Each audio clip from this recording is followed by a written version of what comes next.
This video is going to be a short guide to very basic mining in EVE Online. Now, mining is something that every player can get involved in from day one.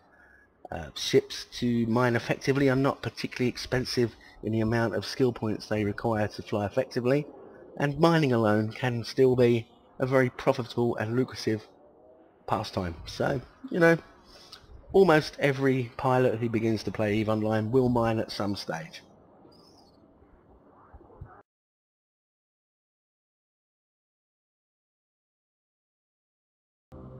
Okay, this is a cruiser. It's a Vexor, which is a Gallente cruiser, and I've chosen to use this ship because it's quick to train for. I'll probably fly one of these within a few days of starting playing EVE, and it comes with bonuses for mining yield when using mining drones. It also has a fairly large drone bay, and it's got a decent cargo bay as well. Now let's take a look at my fitting though. Okay, you can see that here I have Miner 2s fitted, 4 of them. These take a little bit longer to train for than Miner 1s, but well worth the extra yield. In my rig slots, I've expanded the cargo hold. You'll see why this is important when we actually get out to do some mining. That's basically it. This is a very simple loadout.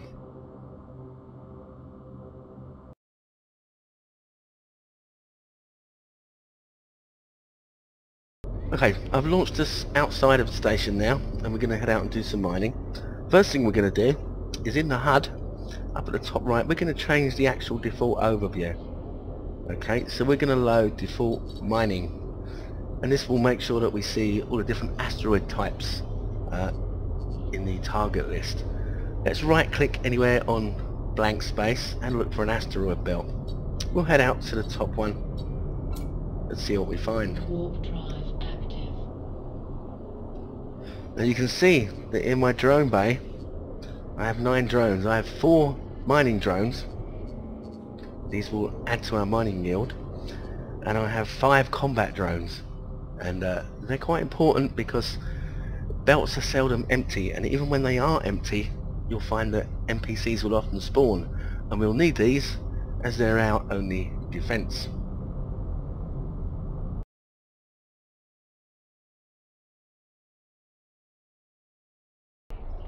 Okay, here we are out at an asteroid belt, and I mentioned these combat drones before. Now we have no form of guns fitted apart from mining lasers, so we have 2 enemy ships here. I'm going to target them both. These are NPC ships, and they're going to attack me on sight. So what I do is I allow both of them to target me. We're quite safe for a while. You can see my shields are handling it quite well, and then we will launch our combat drones. Okay, and then we will, on each ship, we will approach it. Okay, and the drones that are in space, we will tell engage target. And you should see quite soon. You can see my drones are fighting. Stats fighting here. And very soon they should destroy the first target. You can see its shields are going now. Yeah, we're almost done. Drones can be very effective, and this is a Gallente ship. We have bonuses to drone usage and damage, hit points, etc.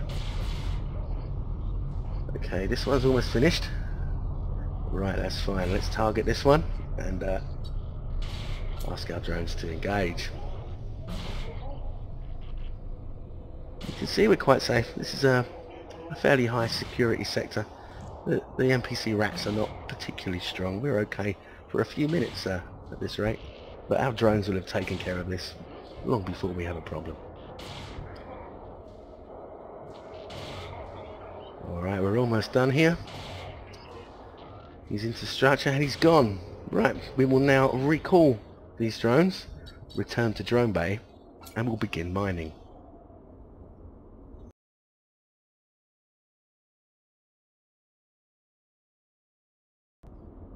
Okay, we have a good selection of asteroids here. I'm going to concentrate on dense Veldspar for this particular demonstration, so we'll approach that to within about 10 kilometers. I like to use an afterburner to get there a little quicker. On the way we'll target not one, but 2 asteroids, and I'll tell you why we do this in a moment. Okay, we're almost close enough. Let's open our cargo hold.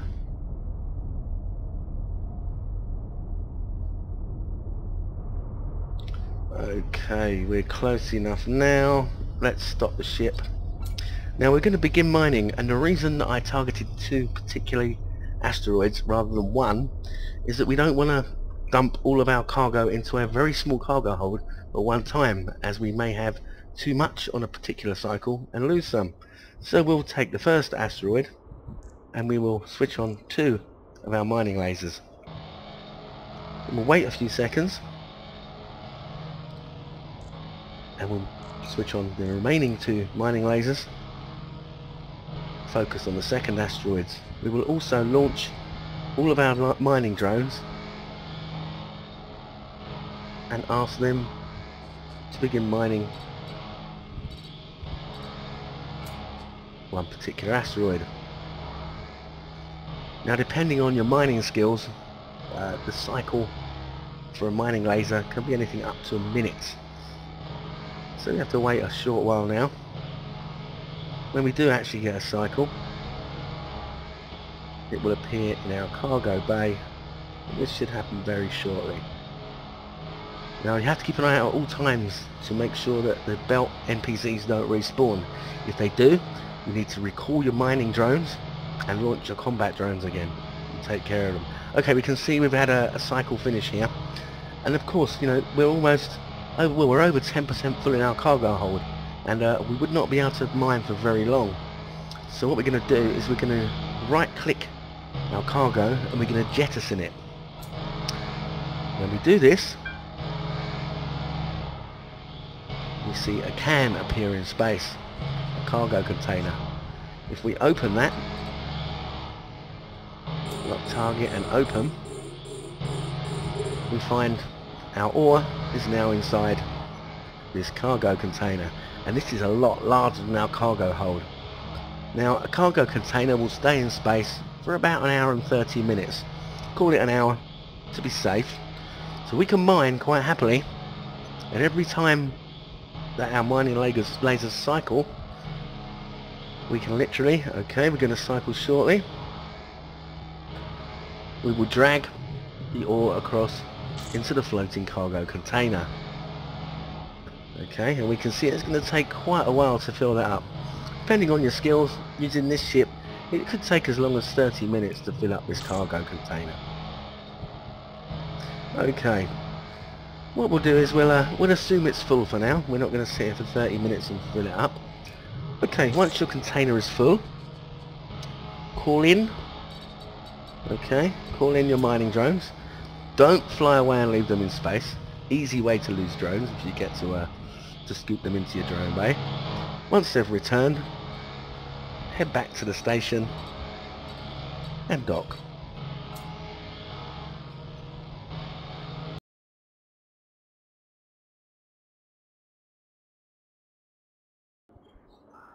We're now back in the station, and of course we know that our cargo hold on the mining vessel is not particularly large, and we have a huge amount of ore sitting out in space. We need to haul it back to the station. If we look in the ship hangar here, I have one here already equipped. Okay, here is an industrial ship. I'm going to activate this ship. Okay, make active. And this is purely for moving goods. This one is fully expanded. It has a huge cargo hold of about 30,000. It can carry about 2 cans worth. What we're going to do now, we're going to launch into space. Again, this is a very, very cheap ship to train for skill wise. You can be flying a level 5 industrial within a month. You can be flying a level 1 industrial within a couple of days. You really don't need a 38,000 cubic square meter cargo hold to mine alone. Anything more than 16,000 is enough, because this is the size of your cargo can. Okay, while the screen loads, we'll just wait a while. Here we go, we're out in space now. We're at asteroid belt 1, and we'll walk back to it. Warp drive active. Note we still have the mining overview selected because this will show us our can when we get there. Now we need to be careful here because this ship is not particularly sturdy. If it is targeted by NPC pirates, it will be destroyed quite easily, so we need to be quick. So we warp into the asteroid belt, we'll target our can as quickly as we can and empty it as quickly as we can. Okay, here we go. Get ready, because if there are NPC ships there, we need to do this as fast as possible. Okay, there's our cargo container. We can see it. Click it, approach it, and also target it. That way you can't lose it quite so easily. Switch on the afterburner to get us there a little quicker. As you can see, industrial ships are not particularly fast. If your can's quite a way off and there are NPC rats in the belt, you may be better off bringing your mining ship back out and destroying them first before you try and claim your cargo. Okay, let's open our cargo hold. We're quite close now to the cargo container. Once we're within 2,500 meters, we can open the container and drag the ore across to our ship. Simple as that. Then we select the station and we dock again. Warp drive active. And that has been a very, very short introduction to solo mining as a new player in EVE.